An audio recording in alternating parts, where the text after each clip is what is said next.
It's official! Fallout, the game franchise you and I have seen grown from a pixelated top-down computer game to a modern RPG that went mainstream, is getting its first ever live-action series on Amazon.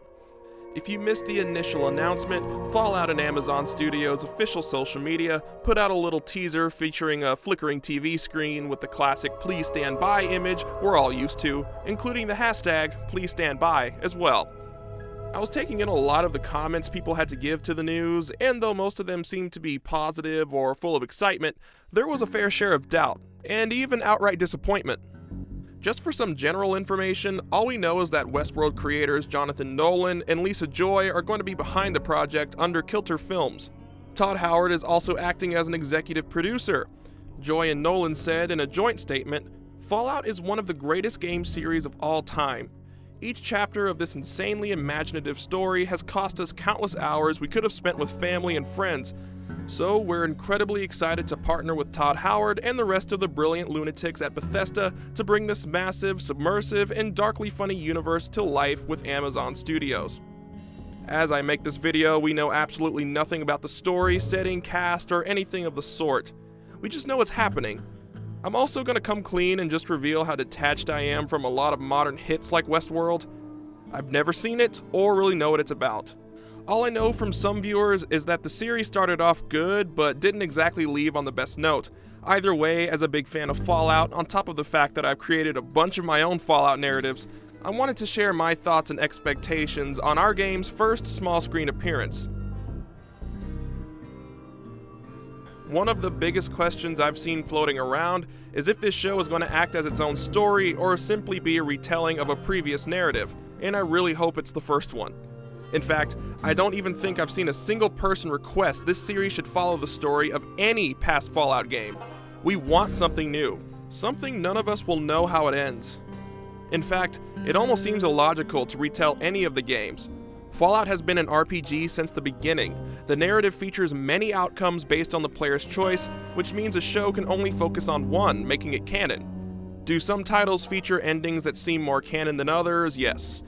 But the whole point is to keep each ending a total possibility, no matter what they are. Just another reason why I and many others would prefer Fallout's first ever TV series to tell its own tale, hopefully far away from any recognizable location. Albert Chang, COO and co-head of television at Amazon Studios, said, "Fallout is an iconic global franchise with legions of fans worldwide and a rich, deeply compelling storyline that powers it, and Jonah and Lisa are the perfect storytellers to bring this series to life. We're thrilled to join with Bethesda to bring Fallout to television." Obviously, we can't determine anything from that quote, but it definitely rings true no matter how you slice it. Fallout has legions of fans, alright, and some of them are a little extra, but something we all agree on is delving into the rich lore and backstory the game has to offer, and continuing to explore those factors within the show should always be a nice touch. I once made a super short video about it, but I still stand by the option of Texas. It's the perfect drawing board for any new piece of Fallout content, and the state lacks so much info in the Fallout world that one could simply create the lore they want there. That's why I originally based Walter and Bunny's story there. There was a lot of breathing room to keep the canon lore safe without interfering. Only a few of my original followers know this, but I've had a very well mapped out series of my own taking place in Texas from years ago. It involved cryovaults well before Fallout 4 was even a thing, and featured major cities like Dallas, Austin, and San Antonio. That's definitely a story for another day, but I just wanted to use that as an example of how much they can work with there. If not that, then think of all the other states and commonwealths that haven't been touched. I just love to see this series do well on its own without relying on a story that's already been constructed and played millions of times, and the same goes for location. As someone who's put together nearly 40 Fallout audio dramas, one thing I can tell you is that research is key. The lore of Fallout is so incredibly rich that stepping over one small detail can basically open up a time paradox. Look at Vault 95 in Fallout 4, for instance. While Jet was invented many years after the bombs fell during the events of Fallout 2. I suppose the point I'm making is that from a fan's perspective, the little details that apply to lore should be applied, because there are a lot of them. Now, I've probably made a few lore flaws here and there with my own shows, but mine are only fan creations, while this is going to be a major official series. It's best not to get lazy with it because it will be noticed.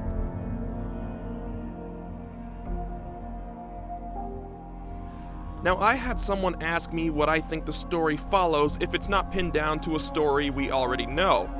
You know, if this were a BioShock show, we know it would be about the story of Rapture, because that's one story. But with Fallout, the possibilities are so sparse and unique that it becomes hard to even pinpoint the who, when, and the where. However, I gave it some thought, and I had an entire plot of it flash through my mind. The show would begin following some wastelander out in the world doing his best to survive horrific conditions, and of course meet friends and enemies along the way. This wastelander is a hard man with what looks like tons of experience living in the wild. He can handle himself, and he's quiet. He'd ramble in on settlements, get involved in skirmishes, do bounty hunting, fight mutants, and meet some of the factions we all know and love. But by the end of the first season, you think you know the man inside and out, only to witness a flashback sequence where the wastelander recalls his history in the vault, not so long ago. The memory is traumatic and nerve-wracking. Something is happening to the vault, but it's not made clear to the viewer what exactly it is. That's right, this grizzled post-apocalyptic survivor was part of one of the most deadly incidents in recent regional history, and he came from a cushy vault. Whatever happened to this vault is frequently talked about on radio and among the common rabble, and no one was known to have lived. But our protagonist isn't talking, but for what reason? That, I suppose, is the big underlying mystery of the show. Different subjects enter the show and the viewer will occasionally forget about the tragedy. New characters and companions will be introduced, presenting their own set of problems and personalities. That is until things get back on track and we're shown even more of this memory and the puzzle becomes more complete. We figure out who or what is responsible for the slaughter of this vault, and why our wastelander doesn't talk about it. Is it too traumatic to bring up? Or could his card get marked if the word got out that someone lived? Okay, as you can see, I got carried away there, but I literally had all of that go through my mind the moment I started picturing the story.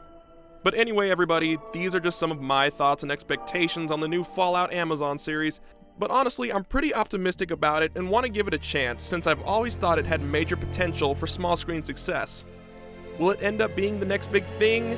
Will it bring the community together or divide it further? Or more importantly, will Walter and Bunny make a cameo as a background Easter egg? Let me know what you guys think in the comments. And before I forget, get A-Bomb Radio.